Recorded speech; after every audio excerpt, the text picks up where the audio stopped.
All right. Hi. Hello, everyone. So I'm excited to talk to you guys all about mosquitoes or insects and the seasons, and specifically what insects do during the winter.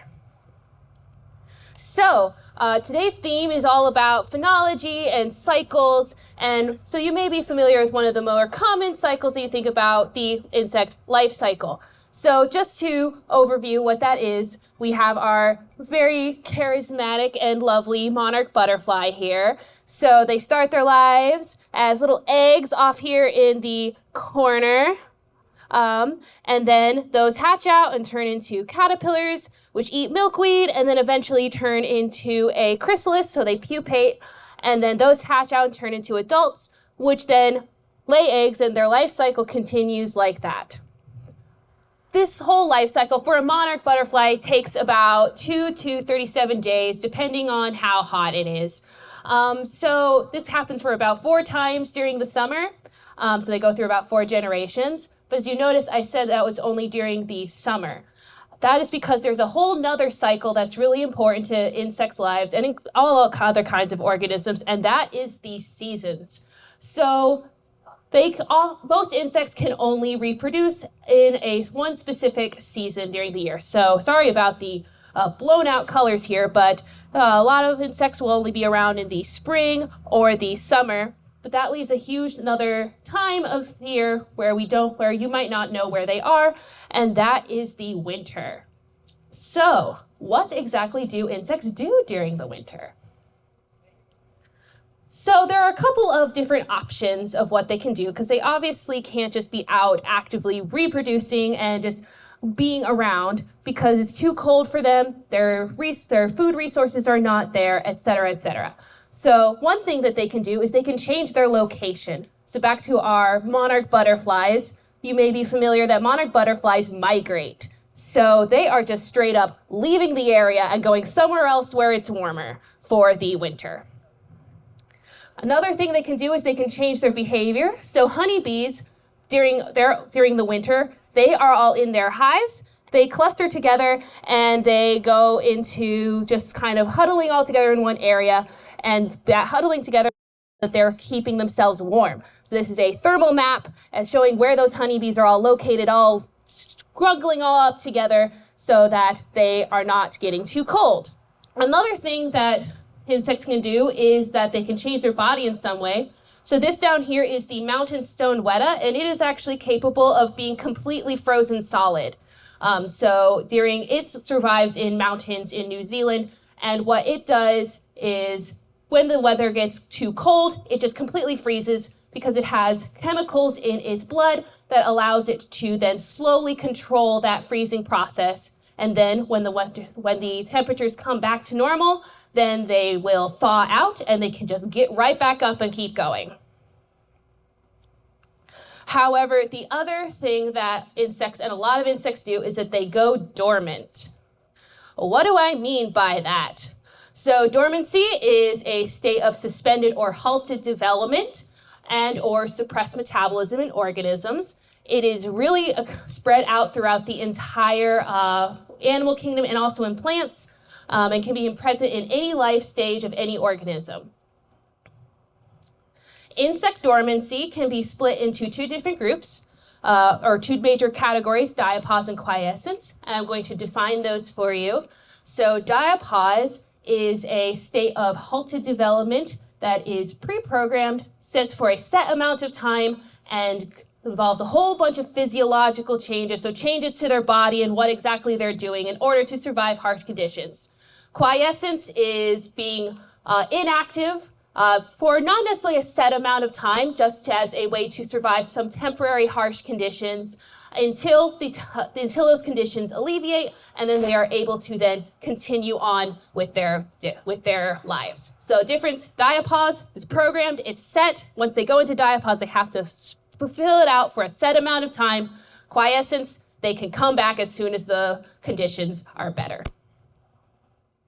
And overall, the goal is to survive environmental stress.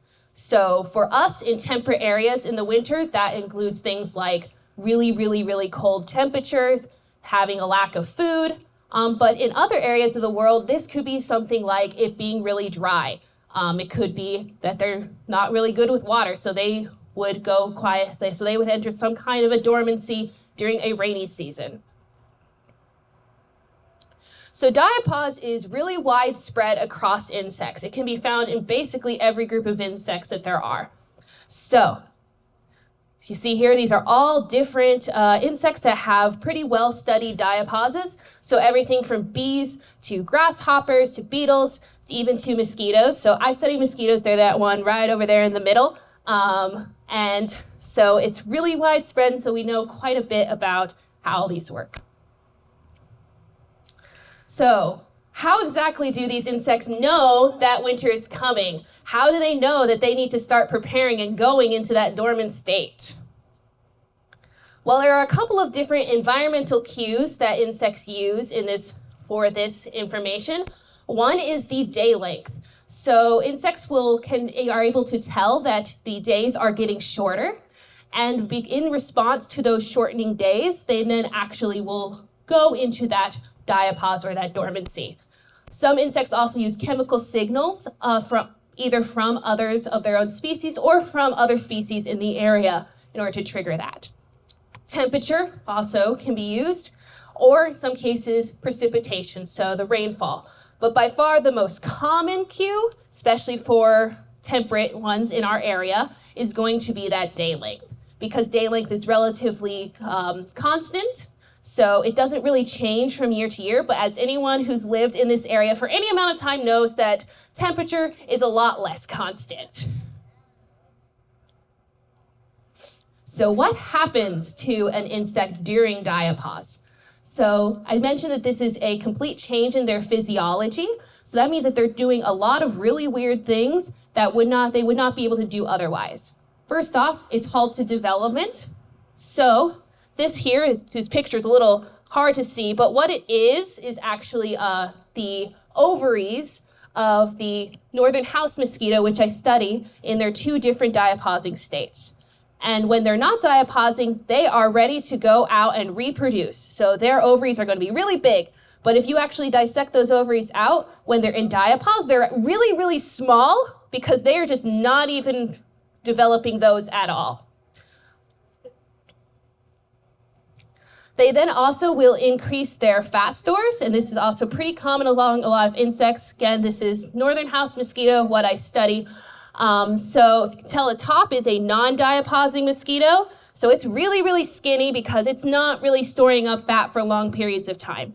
However, on the bottom, they're in diapause. They are just really packing on the fat there. They are really, really fat girls. You can then find out how fatter they are. And so they've got all of this fat, but that's still not necessarily enough for them to actually be able to survive throughout the whole time of winter. So also, they decrease their metabolism. So they are just burning through less of that fat per day. So they cannot be like this bee over here who is lifting weights and getting all ripped for the summer. They instead have to go and chill out and not use as much of their fat reserves. They also increase their stress responses. So there's a lot of different things that happen on a molecular level that allow insects to respond to different kinds of stresses. And diapausing insects are making more of these in order to survive. So one of these things are called heat shock proteins. So they are allowing insects to take care of things, not only just temperature shock, but also things like it being really dry, anything that could be a stressful situation. Some insects start producing antifreeze. So this is a spruce budworm right here, and it produces antifreeze in its diapausing state so that it doesn't freeze like the mountain stone weta does. What it does is it makes it so that it will not freeze and therefore can then survive in below freezing temperatures. The other thing that they do is seek out sheltered locations. So different areas where they can go where the temperatures are not going to be as bad, so the conditions are not as bad. This here is some kind of a storm culvert, and this is one of my lab members who goes out and actually looks for mosquitoes in these areas during the winter, hanging out there in these. And so you can find all kinds of insects hanging out in storm drains and such during the summer. If you also have seen a stink bug come into your house during the winter and wonder what is it doing in here, it is trying its best in order to survive the winter, because in its diapause, it's seeking out its sheltered areas, and our houses and our attics happen to be just perfect for that. Thing is, diapause, unlike hibernation, which can be compared to, it is linked to a specific life stage. So it can only happen in a specific life stage of an insect. Here I have some examples for different life stages. So those that diapause as eggs include the Asian tiger mosquito, which is up here. It's got little stripy legs. Silkworms diapause as eggs. Some can diapause only as larvae. So the pitcher plant mosquito would be one of those. Or the pupa can be another one. And then some actually diapause as adults, which includes the common eastern bumblebee. So the queens of that species will go and they diapause in the ground just as the queens overwinter as adults and then come back out in the spring. So we've gotten through the winter. What's next? We need to emerge for the spring. Well, first off, diapause is a dynamic state, meaning that they're not just completely stopped in one way for the entire winter. So a insect that is in diapause in December is going to be slightly different than one that is coming out in February.